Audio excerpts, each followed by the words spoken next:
B-Roll Recovery and the Corner Productions. Of course, I'm Brian Roebuck, and this is my boy Tom the Hitman, the Hammer. What's up with you, Tom? What's up, man? We're just going to talk a little bit today, I believe, with Easter right around the corner tomorrow. We're going to talk about family. In recovery, there's a lot of bridges been burned, family, there's a lot of events people are scared or timid to go to because of the drinking, the smoking, etc. So I know that brings out a lot of anxiety on some people.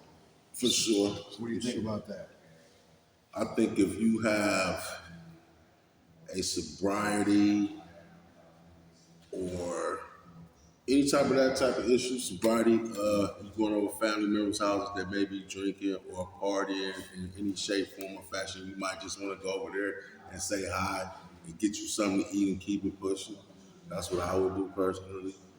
Or if I'm not that bad off and shaky, I might just want to send for my plate or something. I don't know. Be creative. Put your car on the street. Yeah, So, be ready to go. If you got to go, you got to go. You got to go. You got to go. Cause we used to talk with my kids and that they all drink, which I know a problem with, but if I came on anxiety or whatever, I just have to go take a walk. I got you. But I'm at a pretty solid foundation now where nothing affects me, So my new purpose in life, with that God smack I always tell you about, that higher power, something greater than you. He's got a grasp on me now, and I thank God for that. So. And now see, me, I'm kind of different because if I'm over at the party and I'm around the alcohol not so much, but alcohol is the start for me. That's the primer. That's gonna get the engine. We're gonna a little bit with the alcohol, and then it's gonna be bad. So, me personally, I'm the type of person I need to stay away from that period because at the end of the day, I know who I am, and it's just gonna. I was just telling somebody this the other day. I do a real great job with policing myself. And today I just really try not to put myself in those situations. I ain't gonna even fake. I can't even fake what you I don't even really care to be around family and friends who is enjoying their life drinking because guess what? My problem ain't their problem. I'm gonna feel some type of way if somebody I'm gonna feel some type of way. Let's just say I'm in my house chilling and somebody come over and I don't drink. You're not about to come in my house and drink. I'm just not gonna let you. You're not about to come in my house and smoke weed. If I'm not doing it, you're not gonna do it. You're not about to dictate what's going on in my house. What you call that? It's a word they say, I like it too. They say, this is my safe zone. That BS, you feel me? This chick told me. That's where I got it from. This is my serenity here. So like me, once I pick up, that's it, at the bottom of a White Claw, at the bottom of a beer bottle, vodka, anything, there's a crack rock. Gotcha. So, like you said, the engine's revving. Once you pick up, the thing is once you pick up your, the Holy Spirit that came in you, it took so long for you to get. That spiritual awakening, that spirituality that you got, it's gone with the first drink. And yeah, it's gonna be tough. A lot of families, people don't want to go, or they're nervous to. We've heard a lot of people, we've heard a lot of our family over and over and over again. Like I say, if it was you, look in the mirror. Would you say sorry to you? You know what? Move on. I'm not even about to go. I got you. But I'm saying that's what a lot of these people they try to fix shit fast. Straight out of recovery. Fix this. And you can't do it. It takes time. Something in recovery, you gotta get time. Time needs time. Yep, that's what we're talking. One day at a time. What does that mean to you? One day at a time means to me is I'm gonna stay in this moment. Right now, I'm in the moment of we making this video. I'm in the moment of once we finish making this video, I'm gonna get something to eat. I'm like, not even though tomorrow is gonna be Easter, it's gonna be Yeah. a great day. But guess what? I gotta stay right here, right now, and that's what one day at a time means for me. Staying in the moment. Yep. Like the meeting I went to, it was a great meeting this morning. You know what? I just stayed and embraced that moment. Like I'm gonna go to a meeting tonight, but and it's just gonna be in that moment. You know, just enjoying my weekend, bro. You know, I was meeting yesterday, and there was a lot of older gentlemen, and we're a little younger, you know, especially in the AA meetings. And it's a different meeting, that's for sure, you know. Right. But you could, no matter what meeting you go to, if you're not listening, Right. you're always going to catch something. If you're not, you know, that's why you got to be listening all times, you know, and just take shit in. I mean, to fix you, you Right. know. I mean, it's all about you. Right. You know, and with Easter right around the corner, I'd like to give one last thing is worry about you and only you, and fuck everybody's feelings, to be honest with you. That shit will come when the bridges get mended, that will come over time. Don't worry about that shit. Worry about today and only today. You know, and see what tomorrow brings. All right. So with that being said, I got a trick for you. Go ahead. Because you was under the impression that we was gonna do it short. It is just short. Go ahead. All right. So what I got here is I wrote this out like a few months ago, maybe, Okay. and I wrote the word action out. And so it said, with a note I put down, it said, very few stay clean and sober.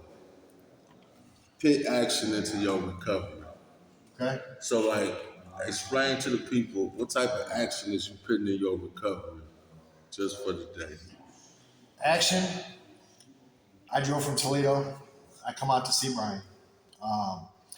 We're doing this video hoping to reach somebody that's in need of some help or some advice, you know. And I like writing, you know. I think that's my new purpose is writing, and that helps me. And I'm just here to help, you know, try to save somebody's life. I mean, the numbers in this, you know, recovery, whatever you want to call it, is a fucking mess, you know. And if we can help save one life, man, that's gonna make me happy, one day at a time, you know. For what I, you know, speak or, you know, read, I mean, if that can just help one person, that's all I'm here for, man.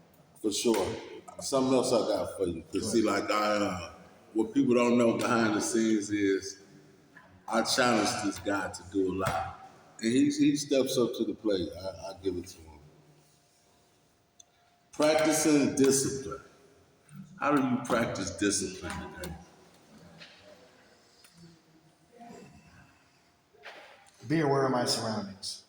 That's one of the biggest things I believe. You're gonna have your haters, For sure. you know, and self-discipline, humility. You know, that's a big one. I can be an asshole sometimes, you know, but I'm an asshole to help. I'm not an asshole to hurt people. For sure.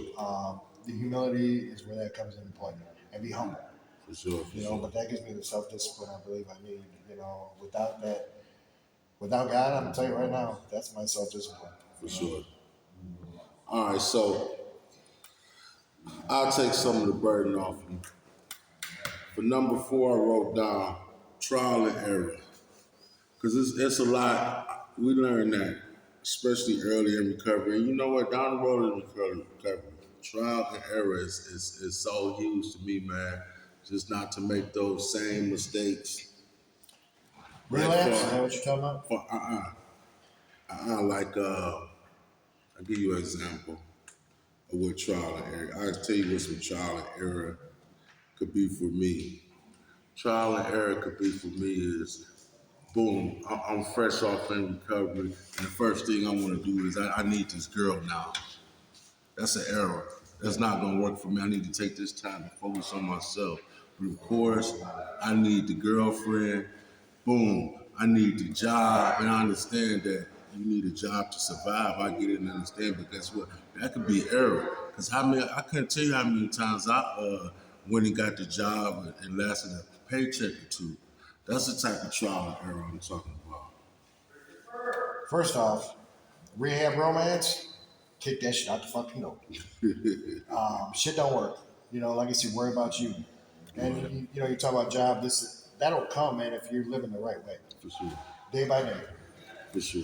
If you're doing the right spirituality, then the doors are open. Once they open, there it is. Last but not least, I got on here, and this resonates for me too, is meeting makers make it. I tell you what, like me personally, I've been going to a lot of meetings lately, and I wasn't really huge on meetings.